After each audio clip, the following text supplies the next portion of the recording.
I've got it, now you can too. It's the effing audacity. Now in a can.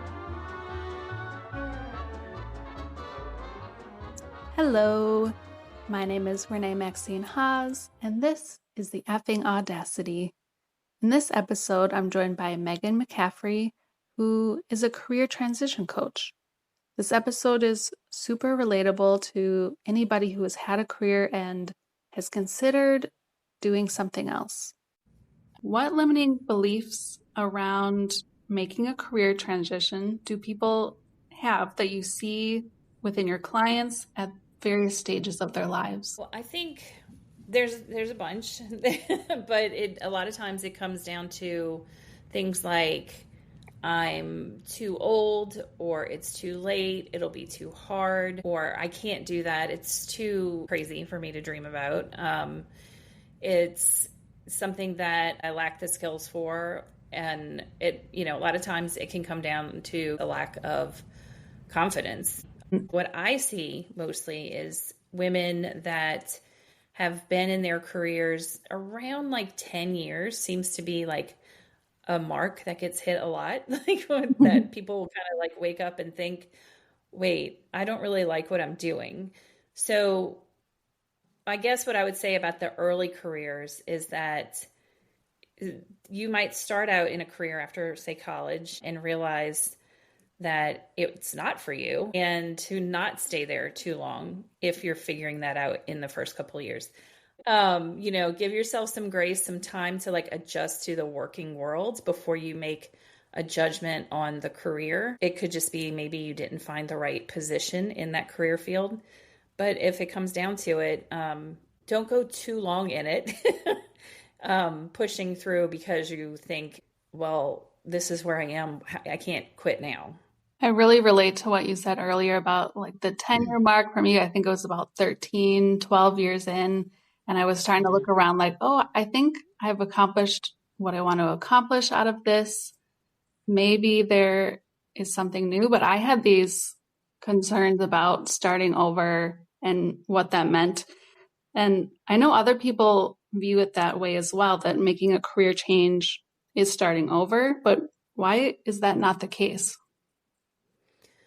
So what I say to people, it's not starting over, because let's say you have been doing this for, 5-10 years. You have all of that experience behind you. Like that doesn't disappear just because you decide you need to go on to a new career. I went from being a teacher to being a nurse before I became a coach. So I could have looked at that as, wow, like I'm losing all of this experience, but it wasn't, because I was bringing those skills that I had in teaching along with me in how I relate to people as a nurse and now as a coach as well. It's not lost what you've done up until this point. It is totally something that it's going to be on your resume. You're going to, and this is something I help people with when they're making a career change, is, you're going to want to gear those skills that you've had from other jobs and how they can apply to this new career you're going to. And you're going to write your resume in a way that shows that and lends itself towards whatever this new thing is that you're moving into. What is the sunken cost fallacy, and how does it apply to our careers? So the sunk cost fallacy is this phenomenon where you feel reluctant to leave or abandon something that you've invested a lot in. And the investment can look like investment with your time, with your money. So like say, I went to school for 4 years or more to get this degree. How can I leave it so soon, or even not so soon if you've been in it for a while? Or like time, say you've been in a profession for 10 or more years. I've had people, say, well, I've been a nurse for over 20 years. How can I leave it now, even though they really want to? So it's this feeling that you're going to lose out on something by leaving it behind, even though it's going to be more helpful for you to actually leave it and move forward. So there's a lot of attachment there for different reasons. I could see how someone would be fearful or concerned about like losing their benefits or their seniority or just the collective experience that they have, or how much the weight of like the years that they've already put in. What would you say is a perspective shift someone could take if like this is their mindset and they're allowing the idea of letting those things go hold them back from making a change? One of the questions I would ask is, what is the cost of staying? So if you are showing up to a job that is draining you, is even spilling over into your personal life and maybe you're always thinking about it because you hate it so much, then what is that costing you in the long run? It can be, ultimately, it can affect your health, your mental health, or even lead into physical effects as well. So that would be my first question is, what is the cost of staying? And the other mindset shift would be, okay, but all of that time you put in at that profession or in that degree or the money, how is it going to lend itself to what's next? What is that experience going to be useful for moving forward? And I would bet that you'll be able to find a list of reasons or things that it's going to help you with in the future. I think it's important to remember too that in life, we're meant to grow and change. We're really not meant to stay the exact same people that we were for the rest of our lives. And part of that journey is our careers. It's about what it is that is our highest excitement at that time and following it back to the authenticity of who we are and what we want and letting that adapt and change. Mm-hmm. Yeah, for sure. I mean, I can't imagine, still being where I was when I was new grad at the age of 22. Like that would not be right. Right? Terrifying. Yeah. That would not be good. Yeah. I was wondering as well, what do you think people need to know if they have a fear of failure and that is the thing that's preventing them from making a move? A lot of this boils down to fear in some way, right? But the fear of failure specifically, what exactly are you afraid of in this scenario? Like a fear of failure, meaning like in your new career, that's just part of life, right? Is that we take these new chances. We don't know how they're going to turn out. Nobody can promise you that you're going to love it and be successful.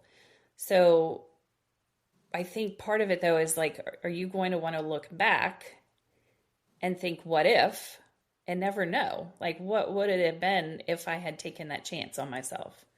I personally would rather try the new things and fail and learn something about myself and learn more about what I want than when I'm retired or whatever, looking back and going, I wonder what that could have been like. How could that have made my life different in some way? I think part of it too is reframing failure. We like put it just gives a negative connotation, right? When you say failure. But really it's just like feedback. It's information. It's data. It's telling you something. You're either going to succeed or you're going to not succeed, right? It's one way or the other, but how are you going to know? And without trying. But I think reframing failure as it's just information. It doesn't mean you did something wrong. You tried. I like the thing that you said about imagining yourself looking back upon your life. I use this technique when I was contemplating quitting my job to travel the world for 2 years. Mm-hmm. It took me 2 days to decide, and I was able to make that decision so quickly because I took the perspective of, okay, imagine my future self looking back.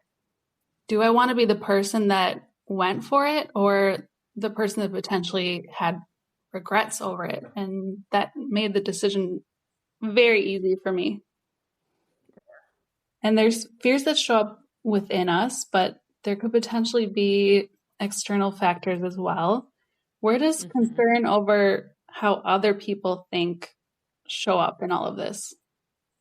Yeah, I think that is also huge, especially if you have close family or friends, that we start to think, we almost project things. That's kind of like one phase of it, is being fearful of what your family or friends will think when you're making this big change. Like starting to travel the world alone for 2 years, or even me just leaving a stable job in nursing to go out on my own, start my own business doing coaching, right? Like, to some people that seems like crazy. But then when you actually have the conversations with family and friends, maybe you do get some pushback and people that are questioning what you're about to do, which can make you doubt yourself, right? So a lot of times when people give you that pushback, it has more to do with themselves than with you. It has to do with their fears, either surrounding you, or it can bring out something in them that makes them feel like they maybe have failed in some way, because they think, oh, I wanted to do something, maybe not the same thing, but something big, but they talk themselves out of it. So now you're going to go actually do this thing, and in a way, they're like, oh, she can't do that because I didn't do it. No, she's not going to do it. So it's almost like people projecting their own fears onto you and your story. But I would ask yourself too, what your fears are about announcing to your family and friends. Write them down, and then ask yourself, for each thing you write down, do you believe it? Do you believe what that thing is, whether it's true or not, whether that's what they're going to say or not? And then it's important, to know, if you do believe it, what's your response to that? Like, how does that make you feel? Or if they actually do say it, you can kind of prepare yourself for what your response is going to be and your feedback. Wow, that is so insightful as an action item that you can take. I love how you said, really it's a reflection on your own limiting beliefs, or what you think limiting beliefs are going to be that are potentially going to be projected on you, and then just to be prepared for it. It helps you get in touch with your own feelings about it, and then be prepared to tell people to shut up in the future. Right. Well, and what I would add on to that too is, I always have my clients walk through like why they want to do something. So whatever their goal is. And if you know your why strongly enough, so you're 100% in on whatever it is, then whenever somebody kind of like debates it with you, or doubts you, then you have a very good response usually to come back to them with, in order to explain. Not that you owe anybody an explanation, but you can be very confident in your reasoning. I love that. How does sticking to our comfort zone lead to indecision? Yeah, I love that question. The way that it leads to indecision. And so we will stick with what's comfortable as humans, even if it's an uncomfortable thing. So that job that you hate, that you show back up to every day, there's a comfort there in that discomfort, because it's just what you're used to. So when you tell yourself, okay, no, I'm going to make a change, your brain is going to come back and say, oh, no, you're not.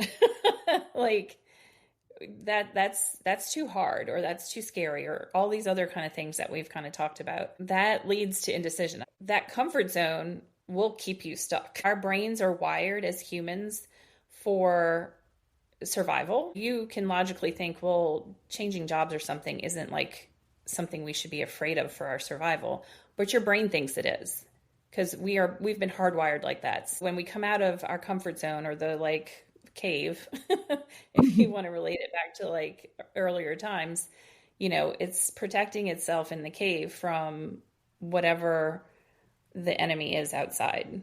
And nowadays that looks like taking chances on yourself and doing new things.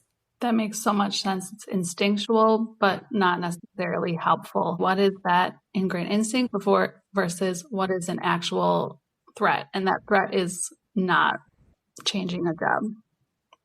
Right. Exactly.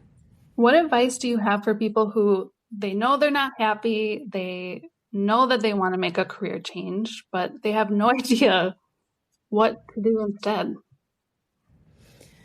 So I find this exciting, but many people don't, because that's why they come to me because it's kind of overwhelming, right? To be like, and that's where that feeling of stuckness comes from, is that you want to change, but there's so many things out there to change to. You might have zero clue as to what's next, or you might have 10 clues. You might be like, I have all these interests and I don't know which one would be the one. So usually I recommend, it's like a really simple process to get you started. And I recommend people like write out all the jobs they've kept over the years. And you could even go for, back to like whatever your first job was. Maybe it was in high school. If it's something you really enjoyed, put it down, because these are all just like clues. And you're going to write under each job, you're going to write down what skills you used in those jobs, what tasks you had to do, from any little detail you can remember that were your main things that you did. This could lead to you thinking of things that you actually enjoy. So you're going to circle all the ones that you actually really like to do, and wouldn't mind continuing to do. And then you're going to write down a list of all of your interests and joys, like in life, not just professionally in a career, but in life, the things that you're interested in, the things that bring you joy. And you're going to start to kind of connect the dots of, okay, these are the skills that I enjoy. These are the things that I'm interested in. And then you can look at potential career types that these fall into. So like bigger picture things, like it's not going to get very niche. You're going to just be under like a wider umbrella at first. And you can use Google, use ChatGPT, put these things in there. Like this is what I have experience in. These are the things I like to do. Maybe add your degrees in there. These are the things I'm interested in. What would be some careers that I could look into? And so all of these things, like I tell people, this is information, it's data to use in order to figure out what that could be pointing to. And then you're going to start playing with it. You don't have to dive into a new career before you're sure about it. You can find a way to volunteer maybe in that area that you're interested in, or you can do informational interviews with people that that are doing that. Say you're interested in real estate. Do you have a friend that's a realtor? Does your mom have a friend that's a realtor? Anything like that. And get connected with people and just ask questions. I think that's such a good place to start. That's so helpful. I loved having you on here. You have such a clear insight, and everything that we talked about is so relatable. I'm confident that anyone listening has gone through this, will go through these stages. If someone is looking for career transition coaching, where could they find you? My website is coachingwithmegan.com, and I always say that's Megan with an H, so it's Meghan. And also my main social media is on Instagram, and that's also Coaching with Megan. I have a YouTube channel, and I'm getting ready to start doing videos on there. So that's kind of myself getting out of my comfort zone and starting to do videos. And that's on Megan McCaffrey, McCaffrey on YouTube. That's so exciting. Yay. No, exciting and scary. I just keep putting one foot in front of the other, ordered some equipment, and I'm just going to go for it. It's something I've been wanting for a long time to do, but kind of fell into a lot of the categories we talked about today, of the fear and what will other people think. And I'm like, you know what? This thought has not gone away in 6 or 7 years. So I'm just going to do the thing, and we'll see how it goes. Well, you're right at home here in the podcast. The effing audacity. You have it. Thank you for joining. Thank you. I've already witnessed how my story has inspired big decisions in others' lives. And by sharing this podcast, you're helping these messages reach those who are on the cusp of their next soul-driven journey. It's exciting to know that if you share this podcast, it will, without a doubt in my mind, lead to great joy in someone's life. Be a part of creating a ripple effect that inspires the world to have courage and live authentically.